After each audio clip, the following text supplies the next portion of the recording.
Hello, this is Dr. Daniel Martinez, the Executive Director for the Greater San Antonio chapter of the American Red Cross. I'm here standing outside in front of our building as we continue to make preparations for Hurricane Beryl's landfall. And today I just wanted to take a quick opportunity to share a little bit more about what we do when something like this occurs and why the San Antonio office is so important. So anytime any disaster happens anywhere in Texas, most often operations centralized right here in San Antonio out of our chapter. So we maintain one of the largest buildings, which sometimes could be pretty empty, but today is a prime example of why we need to maintain this level of facility, because today, or starting yesterday into today, and will continue, we've been receiving over 300 volunteers who have gotten deployed to our region from all over the country. And each volunteer comes with a different level of skill, of background, of expertise, and in the ways in which they're going to help support this disaster relief operation as we continue to make preparations for Hurricane Beryl's landfall. So right here behind me is one of our iconic ERVs, which is an emergency response vehicle. In San Antonio, we have two of these vehicles, and we have a MERV, which is a meal response vehicle that can go out and serve food and drinks and things like that. So we have two. By the end of the day today, we will have 30 from all over the country who are dispatched to come here to San Antonio while we wait for a hurricane to make its landfall. And once the hurricane begins to dissipate, then when it's safe to do so, we send our vehicles and our volunteers in to start with disaster response and disaster relief efforts. So right now, we've already worked with city officials, county officials, local government, state and federal government, all coming together, working collaboratively to look at the ideal places for shelters, to look at routes for evacuations, to look at emergency response and the role the American Red Cross plays in this broad picture. All right, so there's a lot of moving parts, but it's a really interesting, exciting time to be here in this chapter because we have national leadership here, Texas leadership, local leadership, in addition to, like I said, volunteers from all over the country.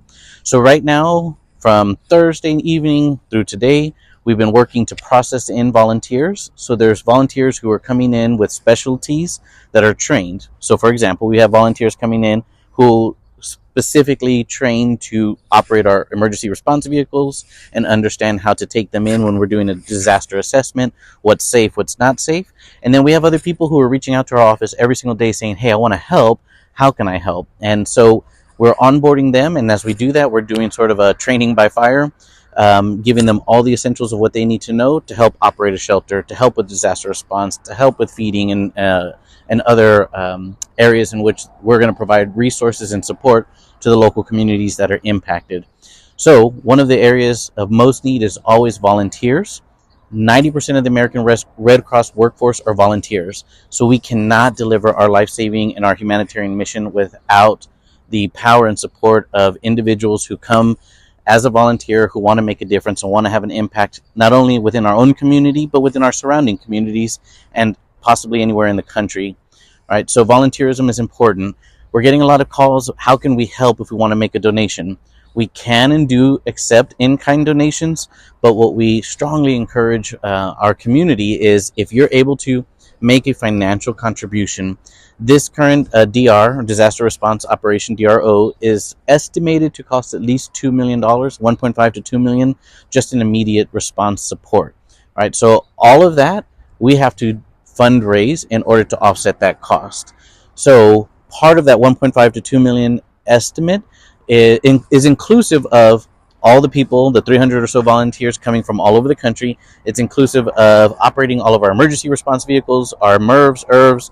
It's inclusive of even feeding volunteers, and then of all of the actual mission delivery when we go to the Gulf Coast and start providing resources to shelters, providing resources to those who are most vulnerable, most impacted, right? So whether you're interested in volunteering, whether you're interested in making a donation, the number one way in which you can learn more information and get involved is going onto our website, redcross.org.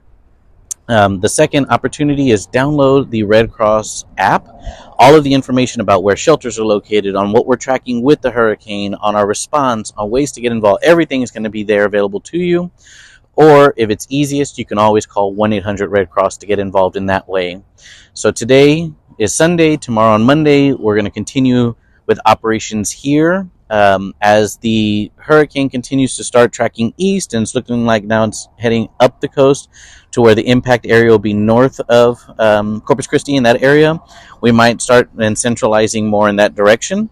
But San Antonio will always remain the central hub of operations for anything else happening around our state, which is why the San Antonio chapter of the American Red Cross is so important and so special and so unique, because we monitor and maintain everything that's needed for an event this size. So this is a national event. It's going to have multi-million-dollar implications, potentially tens of thousands of individuals impacted, if not more, depending on how the flooding continues. But we are here centralized out of San Antonio office to make sure from a national perspective, all those operations are smooth, they're working well. And so if you would like to get involved, please feel free to reach out to me directly. Either you can go through the website, 100 Red Cross, or you can send me a direct email at daniel.martinez2@redcross.org. That's DANIEL.MARTINEZ2, the number 2, at redcross.org. We'd love to give a tour if you want to come and tour, see firsthand how operations work of the facilities.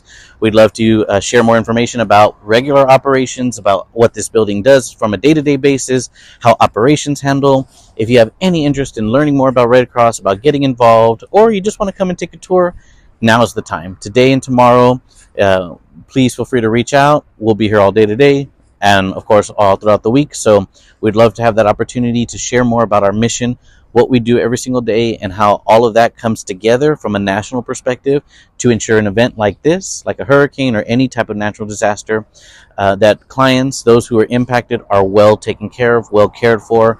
The Red Cross is truly a well-operated, well-oiled machine, rather, and our number one mission is to prevent and alleviate human suffering, and that's what we're doing here today. So thank you for your time. Thank you for your interest, your commitment, and I really hope that you reach out to come and take a tour and to see how you can get involved. Have an amazing rest of your day. Thank you for all you do.